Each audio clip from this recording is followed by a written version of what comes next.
दिल्लीमध्ये राहत होती. तिच्या वडिलांची चॅटची गाडी होती.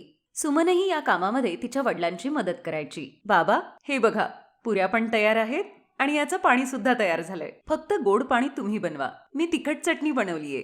सगळं काम तर तूच केलंस. तू मला उगाचच तुझी सवय लावतीयस. काही दिवसांनंतर तुझं लग्न झाल्यानंतर मग मी काय करू सांग बरं. झाली रडायला सुरुवात. सुमन, तू सांग आता. लग्नाचा विषय निघाला की रडायला सुरुवात.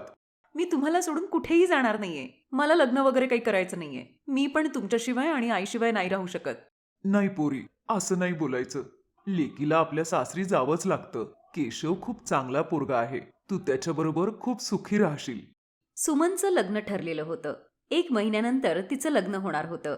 त्यामुळे आपल्या आईवडिलांना सोडून सासरी जाण्यासाठी सुमन थोडी उदास होती. सुमन मोठी होती आणि तिला एक छोटा भाऊ होता. तोही शिकत होता. हळूहळू 1 महिना सरला आणि सुमनच्या लग्नाचा दिवस आला. सुमनचे आईवडील आनंदाने तिची पाठवणी करतात. लग्नानंतर सुमन दिल्लीहून सुरतला आपल्या सासरी येते. सुमनचा नवरा केशवचं एक गॅरेज होतं. सुमन खूपच समजूतदार मुलगी होती. तिने आल्या आल्याच सगळ्या घराची जबाबदारी घेतली. बास बास सुनबाई, मला अजून आता पोळी नकोय. मला पण एकच पोळी दे. अजिबात पोटात जागा नाही आता. इतकं छान जेवण बनवलंयस तू. रोजच्यापेक्षा 1 पोळी मी जास्तच खाल्ली आज. मग काय झालं आई, 2 घासांची तर पोळी असते माझी एकदम छोटी.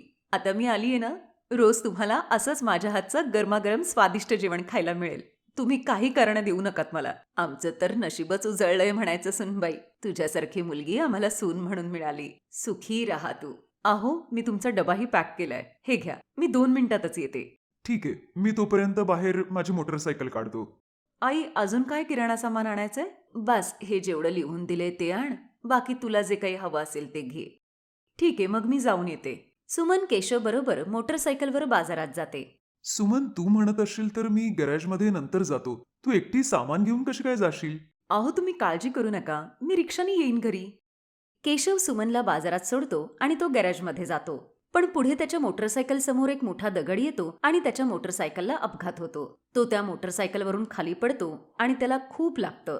सुमन तेव्हा बाजारातच होती. हे काय होऊन बसलं? माझी कोणीतरी मदत करा. काळजी करू नका ताई, सगळं काही ठीक होईल. काही जण सुमनच्या मदतीला येतात आणि केशवला उचलून हॉस्पिटलमध्ये नेतात. डॉक्टर केशवला तपासतात. काही वेळानंतर केशवला थोडा आराम मिळतो. इतर जखमा बऱ्या झाल्या होत्या, पण पायाचं दुखणं मात्र जास्त गंभीर होतं. काही दिवसानंतर केशवला डिस्चार्ज मिळतो. आई, मी आता बरं आहे. फक्त या फ्रॅक्चरमुळे माझा पाय खूप दुखतोय. काही महिन्यातच हेही बरं होऊन जाईल. अरे, आई आहे ना मी तुझी. पोराला नुसतं खरचटलं तरी आईचं काळीच चिरलं जातं. मग तुला तर एवढं लागलंय. आता तर मी काही दिवस गॅरेजमध्ये पण नाही जाऊ शकणार. जायचं पण नाहीये. डॉक्टरांनी 6 महिने रेस्टच घ्यायला सांगितलीये. पैशांची काही तंगी होणार नाही. मी काहीतरी काम करेन, म्हणजे आपल्या घरात पैसे येत राहतील. तेवढ्यातच सुमनचे आई वडील सुद्धा दिल्लीहून येतात. सुमनने त्यांना फोनवरून केशवच्या ॲक्सिडेंटबद्दल सांगितलं होतं. त्यांना राहवलं नाही. म्हणून ते त्याला भेटायला आले होते. जावई बापू, कामाची अजिबात काळजी करू नका. सुमन माझ्याकडून चाट बनवायला अगदी उत्तमरित्या शिकलीये. सुमन, तू इथं सुरतमध्ये दिल्लीसारखी पाणीपुरी विकायला सुरुवात कर. ती तुला खूप चांगली जमते. थोडे दिवस मी इथंच तुझ्या बरोबर राहतो. हो बाबा, हेच चांगलं राहील. दिल्लीतली पाणीपुरी इथे सगळ्यांना खूप आवडेल आणि आमच्या या एरियात दिल्लीसारखी पाणीपुरी कोणीच विकत नाही. जावई बापू, तुम्ही आता कसलीच काळजी करू नका. आम्ही दोघंही थोडे दिवस आता इथेच राहू. धन्यवाद आई. धन्यवाद बाबा. तुम्ही मला खूप मोठा धीर दिलाय. अशी सून आणि असे व्याही खूप नशिबानेच मिळतात लोकांना. सुमनच्या सासूच्या डोळ्यात पाणी येतं. केशवलाही आपले सासू सासरे आल्यानंतर खूपच धीर मिळाला होता. सुमन आपल्या वडिलांबरोबर पाणीपुरीची गाडी लावते, ज्याच्यावर लिहिलेलं होतं दिल्लीवाले गोलगप्पे. पाणीपुरीचे दिवाणे तर खूप लोक आहेत आणि सुरतमध्ये तर लोकांना पाणीपुरी खूपच आवडते. सुमन आणि तिच्या वडिलांनी लावलेल्या पाणीपुरीच्या स्टॉलवर लोकांची खूप गर्दी होत होती. त्यांची पाणीपुरी सगळ्यांना आवडत होती. सुमन पोरी, मला वाटतं आता आम्हाला इथून निघालं पाहिजे. तू एकटी तुझं हे काम सांभाळू शकशील. तुझा भाऊ पण तिकडे आत्याकडे खूप दिवस झालं राहतोय. फोनवर सारखा विचारतो कधी येणार म्हणून. हो बाबा, तो बिचारा एकटाच तिकडे राहतोय आणि तुम्हाला पण तुमचं काम आहे तिकडे. तुमची गाडी पण खूप दिवस झाले बंद आहे. तुम्ही इथे काळजी करू नका. मी सगळं सांभाळून घेईन. सुमनचे आई वडील पुन्हा दिल्लीला येतात. त्यांना जाऊन आता बरेच दिवस झाले. सुमन आता रोज एकटीच पाणीपुरीची गाडी लावत होती. ती रोज सकाळी उठून पाणी आणि पुऱ्या तयार करायची आणि मग बाजारात गाडी लावायची. काहीही म्हणा सुमनताई, तुमच्या पाणीपुरीचा स्वाद काही औरच आहे. माझ्या सगळ्या मैत्रिणी केवळ तुमची पाणीपुरी खायला म्हणूनच मार्केटमध्ये येतात. हो हो सुमनताई, हे अगदी खरं आहे. खूपच छान असते तुमची पाणीपुरी. तुमचं हे तिखट आंबट गोड पाणी खूपच टेस्टी असतं. तुमच्यासारखी लोक येऊन कौतुक करतात ना, म्हणून मला अजून जास्त प्रेरणा मिळते. हे घ्या, अजून 2 पाणीपुरी तुम्हाला दोघींनाही फ्री. हळूहळू पूर्ण सुरतमध्ये सुमनची ही पाणीपुरीची गाडी खूपच फेमस होते. आता तिला लग्न आणि पार्टीची सुद्धा ऑर्डर मिळत होती. या कामात तिची सासू सुद्धा आता तिला मदत करत होती. कुठेही लग्नाची किंवा पार्टीची ऑर्डर मिळाली की सुमन आपल्या सासूला बरोबर घेऊन जायची आणि ती तिथे स्टॉल लावायची. स्टॉलवर दिल्लीवाले गोलगप्पे असं लिहिल्यामुळे सगळ्या लोकांची गर्दी तिच्या स्टॉलवर व्हायची. सुमनने खूपच चांगले पैसे कमावले होते. मग एक दिवस सुमन केशव आणि आपल्या सासूला म्हणाली, आता तुमच्या तब्येतीत थोडी सुधारणा होतीये. मी विचार करतेय की तुम्ही गॅरेजचं काम सोडून द्या. आपण पाणीपुरीचंच एक दुकान उघडूया. आता आपल्याकडे चांगले पैसेही जमलेत. आपण काही लोकांनाही कामाला ठेवू शकतो. सुमन, तू तर माझं पूर्ण आयुष्यच बदलून टाकलंस. असं म्हणतात की एका यशस्वी पुरुषाच्या मागे एका स्त्रीचा हात असतो, पण तू माझं पूर्ण आयुष्यच बदलून टाकलंस. तुम्हाला दोघांनाही माझा आशीर्वाद आहे. केशव आणि सुमन बाजारातच भाड्याने एक दुकान घेतात आणि त्या दुकानात त्या दोघांबरोबरच इतर काही माणसंही त्यांनी मदतीसाठी ठेवली होती. असं म्हणतात की प्रत्येकाच्याच आयुष्यात चढ उतार येतो, पण आलेल्या परिस्थितीला न घाबरता तिचा सामना करतच आपलं आयुष्य आपण आनंदाने घालवायचं असतं. जो व्यक्ती आपल्या संघर्षाबरोबर लढाई करतो तोच उंच शिखरावर पोचतो. जसं सुमनने केलं. ती आलेल्या संकटांना घाबरली नाही, तर आलेल्या संकटाचा तिने सामना केला. सीमाचे वडील भाजी विक्रेते होते. ते नेहमीच आजारी असायचे, त्यामुळे संध्याकाळच्या वेळी सीमा त्यांचं काम करायची. एक दिवस ती संध्याकाळी भाजी विकत होती. गौरव नावाचा एक मुलगा त्या भाजीच्या गाडीवर आला. गौरवला ती खूप आवडली. त्याने मनातल्या मनात विचार केला, ही किती सुंदर मुलगी आहे. मला जर असा जोडीदार मिळाला तर किती छान होईल. काय विचार करताय? तुम्हाला काही हवं आहे का? हो, मला 2 जुड्या पालक आणि अर्धा किलो बटाटा द्या. सीमाने त्याला पिशवीत भाजी घालून दिली आणि आता गौरव रोज तिला बघण्याच्या निमित्ताने भाजी घ्यायला येऊ लागला. एक दिवस सीमाच्या वडिलांना गौरव म्हणाला, मला तुमची मुलगी खूप आवडते आणि मला तिच्याशी लग्न करायचंय. काय काम करतोस तू? माझं शिक्षण पूर्ण झालंय, पण मला अजून काम नाहीये. मी गरीब नक्की आहे, पण तुमच्या मुलीचं सांभाळ मात्र नक्कीच चांगला करीन. मला तुमच्या मुलीशिवाय दुसरं काहीच नकोय. बिना हुंड्याचं आपल्या मुलीचं लग्न लावून देणं हे एखाद्या गरीबासाठी खूपच मोठी गोष्ट होती. त्यामुळे त्यांनी लग्नासाठी होकार दिला. मग गौरव आणि सीमाचं लग्न झालं. ये सुनबाई, तुझं आमच्या घरात स्वागत आहे. सीमाने चहूकडे पाहिलं. गौरवचं घर खूप जास्त मोठं नव्हतं, तिच्या घरापेक्षा चांगलं होतं.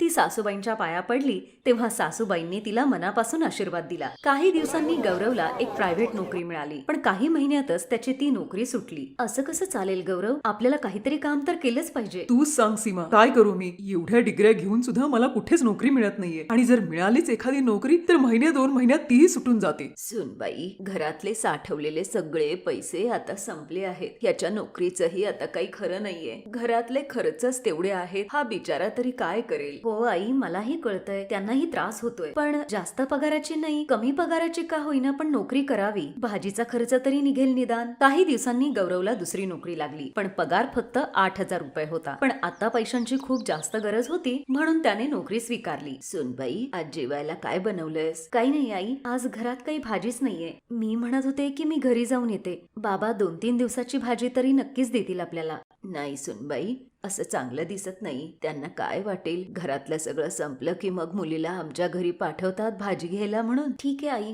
मग मी पोळ्या बनवते आणि आईनी थोडंसं लोणचं दिलं होतं, त्याच्याबरोबरच आपण आज पोळी खाऊयात, कारण भाजी आणायला पैसे नाहीये आणि गौरवचा पगार व्हायला अजून खूप वेळ आहे. सीमाने सासूबाईंना जेवायला वाढलं. ताटामध्ये पोळी आणि लोणचं होतं. अगं, आज तू भाजी नाही केलीस का?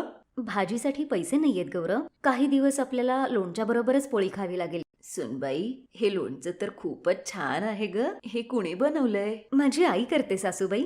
तसं तर मलाही येतं ते. आता माझा पगार झाला ना की तू पण हे लोणचं नक्की बनव. खरंच खूप छान लागतंय हे चवीला. माझी आई नेहमी म्हणते, एखाद्या वेळेला भाजी नसली तरी पण या लोणच्या बरोबर पोळी नक्की खाल्ली जाऊ शकते. अगं सुनबाई, एवढं चवदार लोणचं मिळालं ना तर मी पोळी लोणच्या बरोबरच खाईन. काही दिवसानंतर सीमा आपल्या सासूला म्हणते, आई काही लिंब आणली होती, मी त्याचं आज लोणचं बनवलंय, जरा चव घेऊन बघता का कसं झालंय ते? अरे वा, तुम्हा माय लेकींच्या हातात नक्कीच काहीतरी जादू दिसतीये, जो कोणी खाईल बोट चाटतच राहील बघ. एक विचारायचं होतं गौरव. हो बोल ना सीमा. ते हे काय ते हे बोलतीयेस? नीट बोल ना, काय म्हणायचंय तुला ते? मी विचार करत होते की मी जर असं लोणची तयार करून जर ती विकली तर? तशाही आम्ही दोघी सासू सुना घरात बसूनच असतो, या निमित्ताने आमचा वेळही जाईल आणि आपल्याला 4 पैसे सुद्धा मिळतील. तुझा विचार तर खूप चांगला आहे सुनबाई, पण मला काही लोणचं बिणचं करायला येत नाही बाई. गौरव जर हो म्हणाले तर मी तुम्हाला सगळं शिकवीन आई. या महिन्याचा पगार आला ना की मग तू लोणचं करायला सुरुवात कर, चालेल? सीमा खुश झाली. ती 1 तारखेची वाट बघू लागली. गौरवचा पगार झाल्यानंतर तिने बाजारातून लोणच्याचा मसाला, कैऱ्या, गाजर, मुळा असं सगळं लोणच्याचं साहित्य घेऊन ती घरी आली आणि घरी येऊन सासूबाईंच्या मदतीने तिने अगदी छान चटपटीत लोणचं तयार केलं. लोणचं तर तू तयार केलं सीमा, पण तू हे विकणार कसं? हो, मी तर याचा विचारच नाही केला. आम्ही हे लोणचं बाजारात विकू, अजून कुठे विकणार दुसरीकडे? मग दोघी सासू सुना लोणच्याच्या बाटल्या घेऊन बाजारात गेल्या. लोणचं घ्या, लोणचं, कैरीचं लोणचं, लिंबाचं लोणचं, गाजराचं लोणचं. तेव्हाच त्यांच्या गाडीवर एक बाई येते. ताई, कसं दिलं लोणचं? 80 रुपये किलो आहे. हे तर खूपच स्वस्त आहे की. याच्या वासाने तोंडाला पाणी सुटलंय. चवीला कसं असेल काय माहित. तुम्ही आधी चव तर घेऊन बघा, मग कळेल. वा वा, खूपच चटपटीत आहे हे लोणचं. मला तुम्ही 1 किलो द्या. माझी सुनबाई प्रेग्नेंट आहे ना, तिला नक्की आवडेल हे लोणचं. त्या दिवशी त्यांचं सगळं लोणचं विकलं गेलं. सासू सुनांच्या दोघींच्या चेहऱ्यावर खूप आनंद दिसत होता. तसा जास्त फायदा झाला नव्हता, पण एक आशेचा किरण निर्माण झाला की त्यांचं हे काम चांगलं चालेल म्हणून. दुसऱ्या दिवशी सीमा सरलाला म्हणते, आई तुम्ही मला भाज्या चिरून द्या, तोपर्यंत मी मसाला बनवून घेते. सीमा, आज जरा जास्तच लोणचं बनवूया. त्या दोघी आता रोज लोणचं बनवून विकू लागल्या आणि आता त्यांच्या लोणच्याचा खपही वाढला होता. सीमा सरलाला म्हणाली, आई, माझ्या डोक्यात एक विचार येतोय. आता आपली लोणच्याची गिराहिकं वाढत चालली आहेत, पण आपल्या लोणच्याला अशी काही खास ओळख नाहीये. आपण त्याला काहीतरी ओळख देऊयात का? ती कशी? ते असं की आता आपण आपलं लोणचं असं लूज विकायचं नाही. आता आपण स्वतःच 1/2 किलो, अर्धा किलो, 1 किलो असं वजन करून त्याचं पॅकिंग सुरू करूयात आणि त्याला एक नाव देऊयात, सासू सुनांचं लोणचं. आणि आपण ती पाकिटं किंवा डब्बे सगळ्या दुकानांमध्ये पोहोचवूयात. मग आपल्याला अजून चांगला प्रतिसाद मिळेल. मला वाटेल मलाही माझी नोकरी सोडून सासू सुनांच्या या लोणच्याच्या फॅक्टरीत काम करायला पाहिजे. हा विचारही काही वाईट नाहीये. आधी दुकान, मग फॅक्टरी. हो ना आई? चला चला, आता स्वप्न बघणं पुरे करा आणि कामाला लागा, तरच स्वप्न खरं होईल.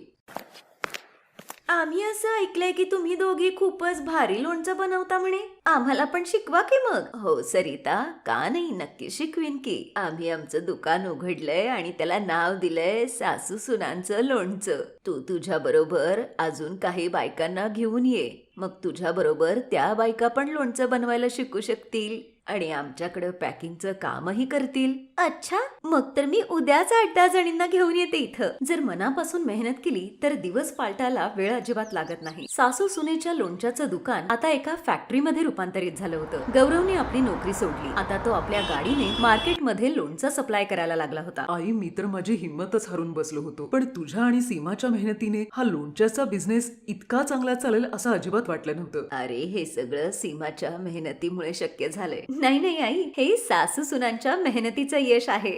Best buddies. हॅलो मित्रांनो, हा व्हिडिओ पाहिल्याबद्दल धन्यवाद. जर तुम्हाला हा व्हिडिओ आवडला असेल तर कृपया लाईक, सबस्क्राईब आणि कमेंट नक्की करा. आणि हो, शेअर करायला पण विसरू नका.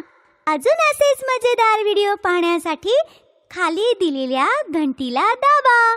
बघत रहा बेस्ट बडीज.